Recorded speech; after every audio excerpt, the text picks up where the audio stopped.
présente les derniers jeux qu'on a essayés. On commence avec Stranger Things, qui est un jeu pour 4 à 10 joueurs, les parties d'environ 20 minutes pour 10 ans et plus.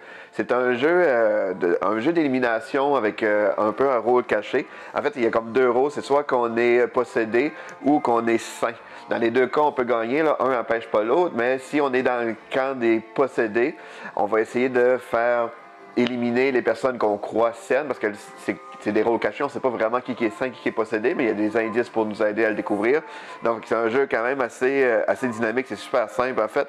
La façon que ça fonctionne, c'est que à notre tour, on pioche une nouvelle carte qu'on montre à tout le monde et on va choisir à quelle personne la donner. On ne peut pas la garder pour nous.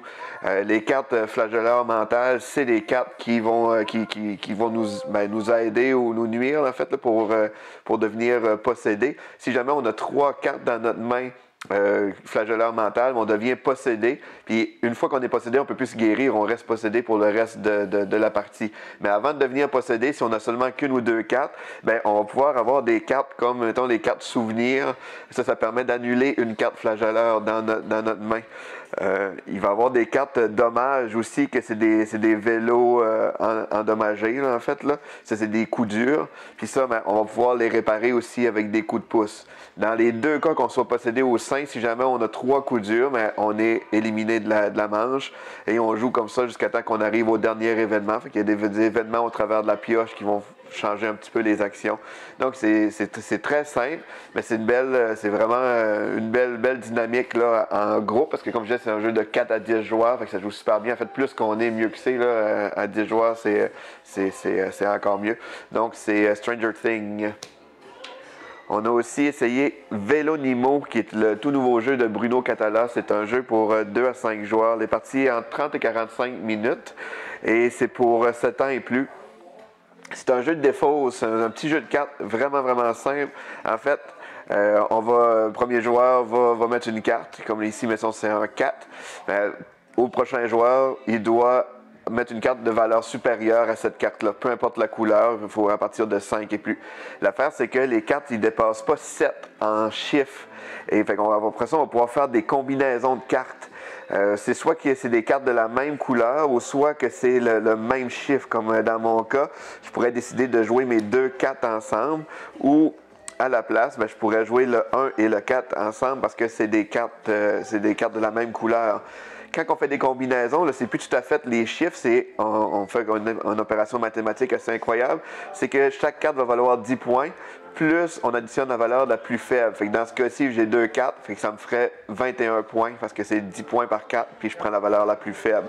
Et ça donne 21. Fait que si je prends mettons une combinaison avec 3 cartes comme ça, là, j'aurais 30, la plus faible c'est 2, fait que ça me donnerait 32. Donc c'est vraiment simple comme ça. Le premier joueur qui réussit à écouler toutes ses cartes, bien, il va faire, selon la manche en cours, va faire un certain nombre de points par joueur qui reste. Fait que plus vite qu'on écoule, mieux que c'est. Fait que la première manche, bien, on a juste 1 point par joueur qui reste. Mais rendu à la 5e manche, on fait 5 points par joueur qui reste. Fait que plus ça avance, plus c'est significatif pour les points. Donc, c'est Vélonimo. On a aussi essayé le jeu Team Team, qui est un jeu qui joue en équipe. En fait, c'est soit 2 joueurs, 4 joueurs ou 6 joueurs. Fait que c'est tout le temps en paire de 2. Et c'est un jeu qui commence à 6 ans et puis les parties sont environ 10 minutes. La façon que ça fonctionne, c'est qu'on va avoir notre coéquipier, en fait, va avoir une carte de pattern. Comme ici, c'est seulement que des formes. Mais il peut avoir aussi, des fois, c'est les animaux. Des fois c'est des types d'animaux, des fois, c'est les couleurs qui sont importantes. Fait que ça varie vraiment là, d'une manche à l'autre. Donc, dans ce cas-ci, le but, ça va être de mettre les jetons dans le même ordre. Fait que moi, je ne les vois pas, mais mon coéquipier les voit. Et on va tourner une carte qui va dire le son à faire. Comme là, ici, c'est mou. Donc, je vais pointer deux jetons. Et mon coéquipier, si que je dois les interchanger, bien, il va dire 2 fois mou. Mais si je dois changer que finalement ceux-là, il faudrait qu'ils restent là, il va juste dire mou une fois. Fait que là, je vais essayer une autre combinaison. Puis c'est la première équipe à réussir à faire le même patron que sur la carte là.